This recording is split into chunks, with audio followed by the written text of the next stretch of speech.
Gregorios and his companions arrived at the town of Skoupi at the start of the campaigning season. The commander of the provincial army, a man named Titos, informed Gregorios of the situation.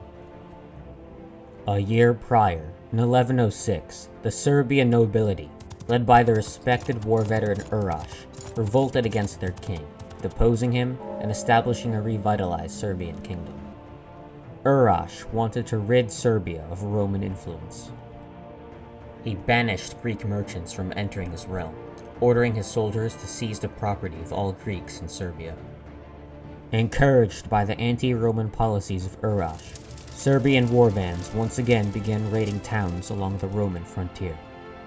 Titos, the new governor of Bulgaria, quickly assembled his army to meet the threat. He soon received orders from Alexios to launch an invasion of the Serbian kingdom alongside King Koloman of Hungary, who was Rome's newest ally. Troops from the provincial armies of Epirus, Thessalonia, and Thrace swelled the ranks of Titus's army. By this point, the Roman army was more than 20,000 men strong, a gigantic force. Upon receiving news that King Koloman had entered Serbian territory, in early May, Titos launched his invasion of southern Serbia. The Romans advanced quickly through Serbian territory, coming close to the Serbian capital at Raska. At the same time, Koloman and the Hungarians devastated Serbia's northern countryside. Urash's advisors suggested sending peace envoys. They argued that this was a war they could not win. Urash refused. He hated the Romans. He had lost friends and family in the First War. He wanted revenge. He would not surrender.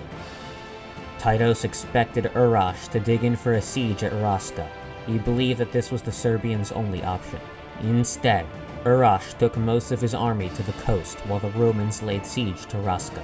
A contingent of 2,000 troops from the Holy Roman Empire, sponsored by the Antipope and led by the Knights of Adana, landed at the Serbian port of Kotor. Together with his remaining Serbian forces, Urash now commanded an army more than 10,000 strong. When Titos heard of this, he took most of his army and marched south for battle. To Titos' shock, Urash did not retreat. Instead, Urash's smaller and more mobile army rapidly advanced towards the Roman position. The two armies met at the Battle of Budimir. The Romans outnumbered the Serbians 2-1. Titos believed that the Serbian army would crumble quickly, just as they had in the last war. Titos did not just want a normal victory. Titos wanted a decisive victory. He wanted a massacre of the Serbians. He wanted to capture the glory of former Governor Lukas, the Orthodox military commander who had defeated Serbia before. Titos deployed his army in a wide and thin formation, hoping this tactic would allow him to surround the Serbians and cut off any chance of retreat.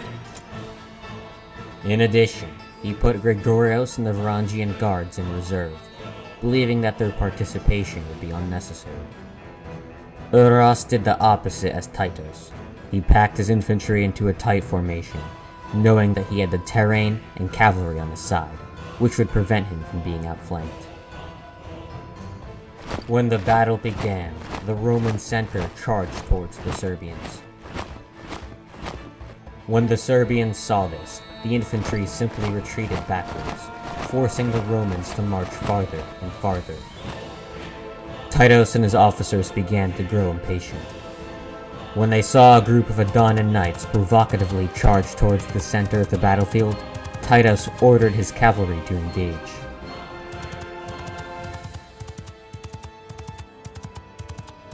The Knights of Adana then feigned a retreat, luring most of the Roman cavalry away from the rest of their army. In a demonstration of extreme discipline, the knights instantaneously turned around, and together with a few Serbian lancers, bolted towards the Roman cavalry. The combined shock power of the Knights of Adana and the Serbian lancers overwhelmed all the Roman cavalry. It was a massacre. Once Urash saw this, he ordered his infantry to charge.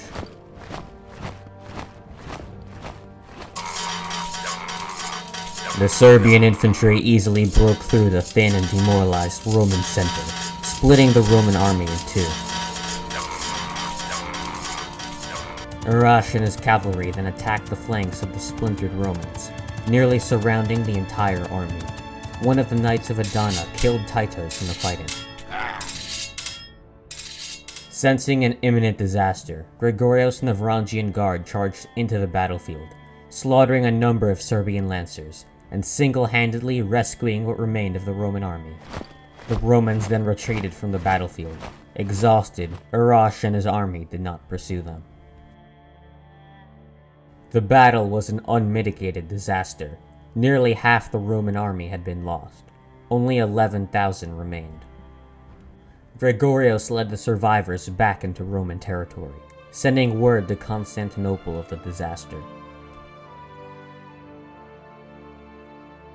Constantinople at this time was already undergoing political upheaval. The Patriarch of the Orthodox Church, Nicholas Grammaticos, was deposed from his position. Many senior-ranking members of the church viewed him as senile and ineffective. In his place, a young, 20-year-old man named Valentinos Percadia became the new patriarch. Valentinos was a charismatic, passionate, and aggressive leader. His speeches on the streets of Constantinople won him widespread fame. He advocated for a rapid return to the supremacy of the Orthodox Church and the institution of welfare programs for the empire's Orthodox citizens and churches. Valentinos was also a masterful orator. Every week at the Hippodrome, he gave a speech to the common people, talking about sports, politics, and stories of the past. Valentinos liked to tell exaggerated stories about the zealous Orthodox general Lukas Aitos. His stories made many people in Constantinople idolize General Lukas. Valentinos also frequently criticized Alexios, calling the emperor a servant of the Pope, and a tyrant who oppressed the Greek people. One time, at the anniversary of the Hippodrome riots from years earlier, Valentinos launched into a loud tirade against Alexios, saying that Alexios had murdered his own citizens. Alexios, still scarred from the last riots, never dared arrest Valentinos, fearing that he would provoke another riot. Instead, Anna worked to try to reduce Valentinos' influence. She convinced many senators not to cooperate with the Patriarch. In addition, Anna gave many speeches of her own to the common people, defending the policies of her father. She went so far as to start writing a book about her father's reign to defend his legacy. However, when news of the defeat in Serbia reached the Senate, there was no stopping Valentinos. He and his followers chanted Lukas incessantly at the next Senate meeting, calling for Alexios to restore the famed Orthodox zealot to his position as commander of Roman forces in Bulgaria. Alexios hated the notion of Lukas being given another military command. He blamed a lot of the religious unrest on Lukas's outspokenness and ambition. However, in the face of such strong opposition, Alexios had no choice but to accede. But he made a plan to deal with Lukas after the war, sending instructions to one of his trusted men in the Varangian Guard. Lukas, the Orthodox zealot who won the First Serbian War, was given the governorship of Bulgaria by Alexios for an indefinite period of time.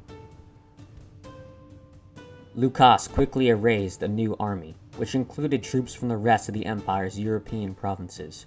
After taking control of Gregorios' army at the Serbian border, Lukas now commanded nearly 17,000 men.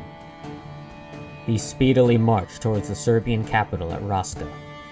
While this was going on, Koloman had defeated the Serbians in battle in the country's north. Arash and the remainder of his army prepared for a final stand at Raska. Arash did not want to subject the citizens of Raska to a long and difficult siege. He knew his days were numbered. Arash wanted to go down in battle. The Knights of Adana serving with Arash feared being trapped in Serbia. They hoped to use the oncoming battle in order to break out of the siege and flee to Italy. In the ensuing battle, Lukas and his forces quickly surrounded the Serbian army.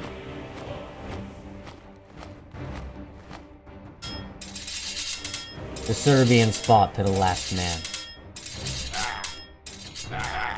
A Roman soldier killed Urosh in the fighting. Meanwhile, the Knights of Adana charged out of the city, hoping to escape the battlefield. They were blocked by Gregorios and the Varangian Guard. An intense melee broke out. Gregorios and Isaac personally slew many of the knights.